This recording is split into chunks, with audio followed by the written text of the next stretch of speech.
Sejam muito bem-vindos, pessoal, a mais um vídeo. Mano, agradeço mais uma vez vocês por estarem aqui nesse sabadão. E é o seguinte, meus amigos, olha, eu tô sem microfone aqui, então se eventualmente o áudio ele não ficar um áudio tão bom assim, ter mais ruídos aí de fundo, às vezes cachorro latindo, gente falando, carro passando, então é por causa disso.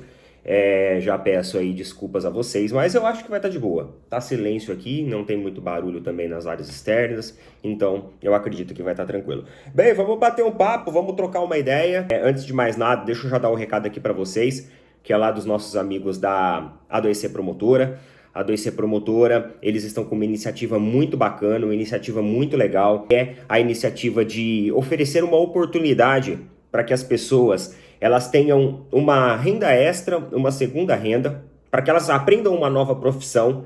E é muito legal quando eles chegaram com essa proposta para mim, porque aqui no canal a gente tem as nossas publicidades, tem os nossos parceiros, tem aquilo que a gente recomenda, que inclusive eu já conheço, eu já utilizo também. Só que dessa vez eles ofereceram algo diferente, né? Que é uma oportunidade que leva até vocês a chance de vocês aprenderem uma nova profissão que é dentro do sistema bancário. Mas, Neto, nunca trabalhei com isso. Não importa. Ah, mas, Neto, eu não sou formado. Também não importa. Ah, mas, Neto, eu já tenho outra profissão. Também não importa. Você pode conhecer essa oportunidade com a A2C Promotora. Eles estão proporcionando treinamentos e cursos gratuitos para você. E, além disso, eles abrem a possibilidade, logo após o término dos treinamentos, de você trabalhar junto com eles em parceria, em troca de uma remuneração de acordo com a sua produtividade. Você tem interesse de entrar nesse universo, de conhecer mais, de saber como funciona isso, ou até mesmo fazer um extra, você pode clicar no link abaixo,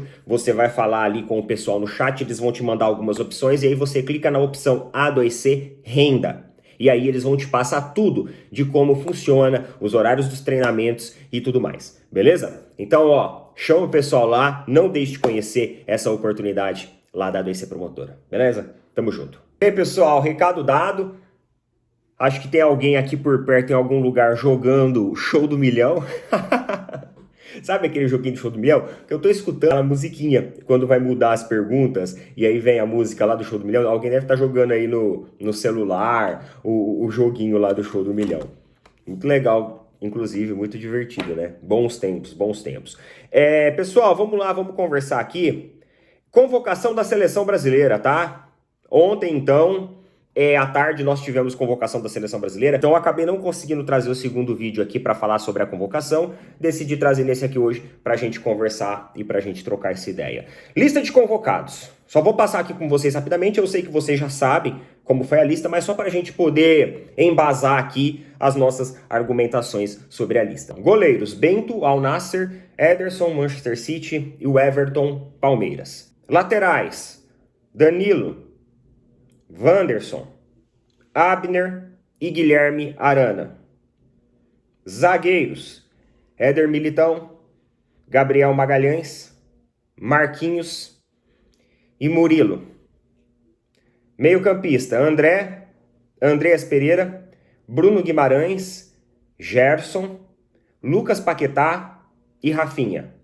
E atacantes: Estevão, Igor Jesus, Luiz Henrique, Rodrigo, Savinho e Vinícius Júnior.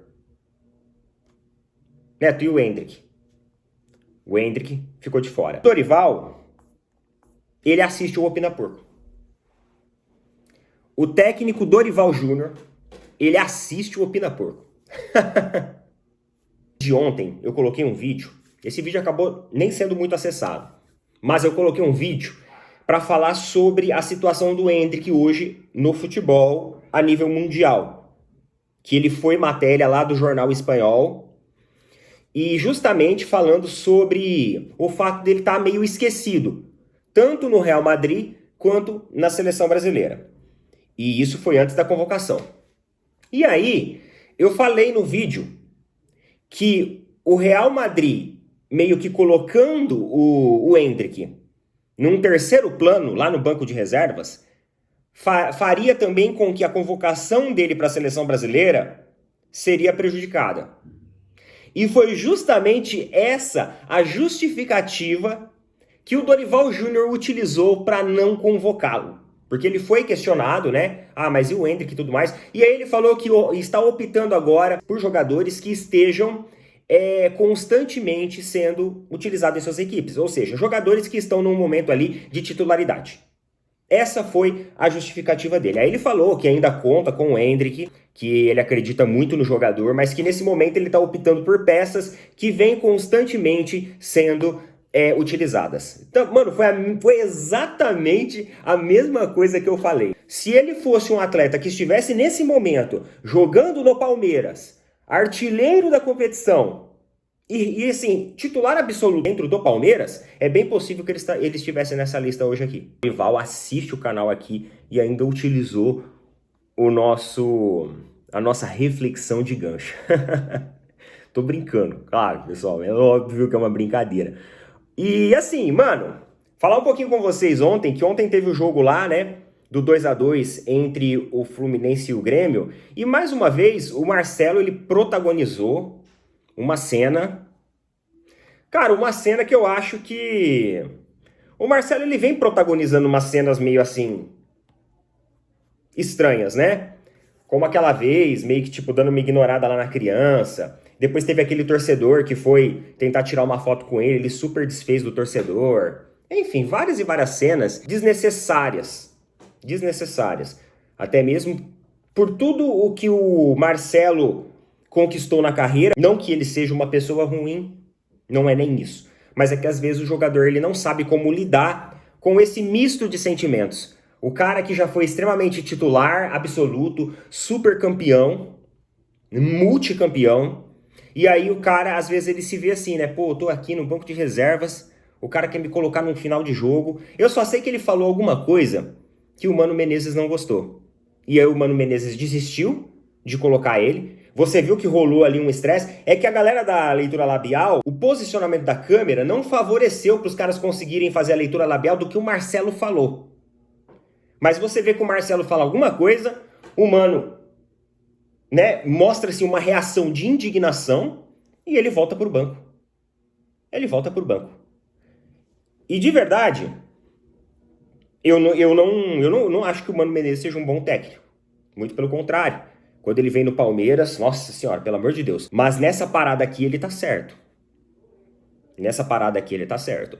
Eu acho que aqui no Brasil a gente precisa ter respeito às hierarquias dentro do futebol. Um dos grandes problemas do futebol brasileiro, um dos grandes problemas que tornam o futebol brasileiro, e até lá fora acontece também, tá? Lá fora é menos, mas ainda acontece. É essa máquina de moer técnico que a gente é. Tem horas que realmente a coisa tem que cair na conta do treinador. Só que tem horas que a coisa não pode só cair na conta do treinador. Você pode até avaliar a conta do treinador, mas você tem que avaliar também a conta do jogador. Mais ou menos assim que funciona a parada. Frente a tudo isso que aconteceu, galera, nós tivemos, né, aí agora há pouco, a notícia de que o Marcelo e o Fluminense rescindiram o contrato do jogador. Olha só, o Fluminense FC e Marcelo Vieira comunicam o encerramento do contrato em comum acordo entre as partes. E aí ele fala, né? Formado nas categorias de base, Marcelo retornou ao Fluminense em 2023, tendo participado da conquista de títulos do Campeonato Carioca. O Fluminense agradece a Marcelo e continuará, como sempre, na torcida por seu sucesso em todos os desafios. E aí, em relação a tudo isso que aconteceu, que a gente comentou, os bastidores que acontecem lá dentro do Fluminense, foi que o tom do Marcelo após isso foi um tom ali de, ó, ou vocês rescindem ou eu saio. Obviamente que a nota oficial vem em comum acordo, tá tudo certo, mas que o Marcelo teria, sim, meio que forçado ali a barra para sair. Cara, eu realmente... Eu não sei se aconteceu uma coisa além do bastidor, mas se foi em relação àquele acontecimento, aquele episódio ontem isolado do jogo, eu acho que é uma atitude talvez um pouco exagerada do jogador. Mas é aquilo que a gente já falou. Às vezes o cara vem passando por algumas situações que, sei lá, né, deixa o cara incomodado. Mas fica aí, então, a notícia da rescisão do jogador. E olha, pessoal, amanhã a gente tem a final da Copa do Brasil entre Flamengo e Atlético Mineiro. Teve uma inteligência artificial aí que fez a simulação. e colocou a vitória do Flamengo amanhã por 2-1 e o empate lá na Arena MRV por 2-2. A inteligência artificial, ela colocou aí o Flamengo como pentacampeão da Copa do Brasil. Porém, pessoal, o futebol, ele é uma caixa de surpresas. Porque, na minha opinião, são duas equipes que têm jogadores muito bons, que vivem um momento copeiro. Competição de Copa, ela é uma coisa meio que paralela à competição de ponto corrido. Tanto que é difícil às vezes você ver um time sendo bem sucedido nas Copas e bem sucedido no Campeonato Brasileiro. O Palmeiras, o ano que ganhou Libertadores e Copa do Brasil, ele não ganhou Brasileiro e Libertadores, ele não ganhou Brasileiro e Copa do Brasil. Muito pelo contrário, ele foi eliminado em Copa do Brasil e Libertadores e ganhou o Brasileiro. Que doideira, né? E eu acho isso que torna a parada legal, porque assim, o Campeonato Brasileiro ele mostra que tem uma essência diferente. É outra estratégia. A competição é outro feeling. A gente observar por essa perspectiva. E continuando falando aqui em relação à situação lá do Flamengo, o presidente Rodolfo Landim, ele deu uma entrevista ao Globo, onde ele falou aquele negócio que saiu do WhatsApp, que ele tinha falado num grupo lá do WhatsApp, e vazaram essa conversa, dizendo que ele estaria dando uma indireta ali pro Botafogo, lá pro time do John Textor. E, cara, ele garantiu, na entrevista do Globo, que não foi isso.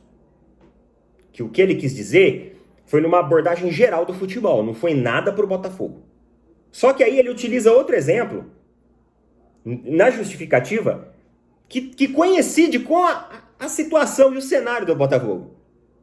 Então, ao mesmo tempo que ele fala não foi pro Botafogo, ele utiliza outro exemplo, colocando um cenário parecido com o do Botafogo. A gente, Comissão Nacional de Clubes, não se aprofundou nisso. Quando ele foi questionado, né, sobre a situação ali de fair play financeiro, porque os caras já lançaram a pergunta já querendo colher isso. Os caras já deram a cartada esperando ali esse retorno. Não me interpretem mal. Sou favorável ao investimento no futebol. Por um lado, as SAFs investiram no futebol. E isso é bom, porque melhora a qualidade do produto. Agora, como funciona isso? Uma vez eu respondi num grupo do WhatsApp, disse que vivemos tempos de SAF sem fair play financeiro. John Textor já respondeu preocupado. Falei, cara, não estava falando para você. Minha preocupação é porque agora tem grupos transnacionais. Você está saindo de um negócio que não é mais só o seu país. E as regras têm que valer para todo mundo. Aqui não tem fair play financeiro. Na França, você tem. E aí, uma forma de aumentar a competitividade desse clube daqui é montando uma barriga de aluguel. Eu não estou dizendo que isso está acontecendo. Estou dizendo que pode acontecer. E aí ele continuou. Volto a dizer que o investimento no futebol brasileiro é bom, mas abre janela para se fazer movimentações esdrúxulas e, às vezes, gerar distorções que são grandes demais. Pode deixar, de repente, né, o clube se endividar um pouco e tal. Mas um time que teve 330 milhões de receita no ano passado, investir mais de $500 milhão, isso é maluquice. No Flamengo, faturo 1,37 bilhões. E invisto, sei lá, 300. É o que consegui gerar de diferença. Quando ele fala sobre essa situação, né, de um clube que teve a receita de 300 e poucos milhões, investir mais de $500 milhão. É justamente o cenário do Botafogo. É exatamente, mano, o que acontece no Botafogo. Os caras lá, né, falando assim, pô, o Landim tirou, né, o dele da reta falando que não falou nada do John Textor. Até porque eles são amigos. E aí, do nada, ele vai lá e joga uma justificativa depois por cima, falando justamente do cenário do Botafogo. Galera, eu acho que o fair play financeiro ele é bom. E eu vou ser muito sincero com vocês aqui agora. A situação do Botafogo atual, ela não me incomoda ainda. Ah, Neto, mas você não fala de fair play? Falo, calma. Deixa eu embasar aqui a argumentação. Não me incomoda ainda por quê? Vamos lá. Vamos supor que hoje você queira, sei lá, fazer uma reforma na tua casa. Só que você não tem esse dinheiro agora. Você quer fazer uma reforma de 50 mil reais. Vai ficar 50 mil reais a reforma da sua casa. Você não tem essa grana agora. Só que assim, você tem crédito no banco para trabalhar com isso. Você tem um score bom. Você é uma pessoa que cumpre e se organiza financeiramente quanto às suas metas e planejamento. Aí você vai lá e pega 50 mil emprestado. Beleza? Faz um plano de pagamento de 2 anos desses 50 mil. Com todos os juros, a taxa certinho e beleza. Pegou 50 mil, reformou a sua casa. Fez as melhorias na sua casa. Aí você, todo mês, você tem um boleto do empréstimo que você fez. Ali com o seu credor. Então você vai lá e paga todo mês esse empréstimo. Todo mês. Só que você fez um empréstimo dentro daquilo que está dentro das suas condições de pagar. Então você todo mês está cumprindo com o pagamento da sua dívida. Você tem uma dívida. Só que ela está sendo paga e ela está dentro do seu orçamento. Existe algum problema nisso? Não. Não existe. Porque o credor está lá para emprestar dinheiro. Os juros, eles existem para regular essa movimentação econômica. Então, tudo bem. Agora, o problema é se uma parcela tua começa a atrasar. Aí atrasa uma, aí atrasa outra, aí atrasa outra. Aí você começa a ser inadimplente quanto àquele compromisso. Esse é o problema. Além do problema de você investir mais do que aquilo que você tem, o problema é você investir mais sem projeção e sem condições de cumprir com o pagamento de determinados empréstimos. É o que o Rodolfo Landim fala aqui, ó. Ó o que ele falou aqui, ó. Pode deixar, de repente, o clube endividar um pouco e tal. Ele falou aqui. Quando ele fala esse endividar um pouco e tal, ele está querendo dizer isso. Tudo bem, você pode ir lá fazer um empréstimo para trazer, de repente, um jogador. Você pode fazer uma movimentação que vai fazer você depois ter um compromisso e uma responsabilidade financeira com aquele credor. Agora, o que não pode é a coisa extrapolar. E a gente não sabe ainda como vai ser o Botafogo. Porque o Botafogo colocou o dinheiro para trazer o jogador. Mas ainda a gente não sabe se o Botafogo vai se tornar inadimplente ou se não, o Botafogo vai pagar certinho as coisas. Isso daí a gente só vai saber no final da temporada ou só no início do ano que vem. Que aí é onde a bomba geralmente estoura. O que acontece com o Corinthians? O problema do Corinthians é esse. O Corinthians faz movimentações que não tem mais crédito, que não tem mais condições de fazer, e além disso é inadimplente em algumas porções dela. E mesmo assim, continua projetando. É esse o problema. Os gestores, eles não têm essa responsabilidade. É por isso que às vezes você precisa colocar um teto, porque às vezes o cara vai fazer loucura. Ele vai pegar dinheiro e não vai pagar ninguém, e aí dali 2 anos ele sai e já era. Acabou, foda-se, dane-se o outro.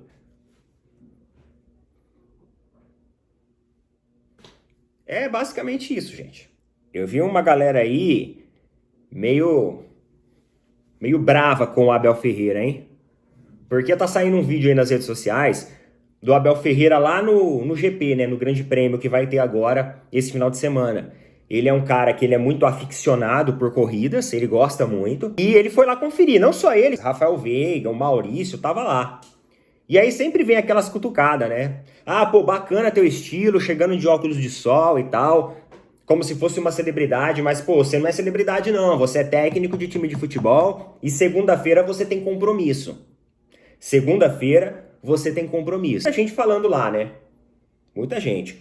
Galera, assim, o cara ele tem direito a ter a vida dele também. ele tem direito a ter o lazer dele, ele tem direito de ser fã também, de ser ali um torcedor, ele tem direito do momento de com a família dele, né? Ele tava com a filha dele no caso.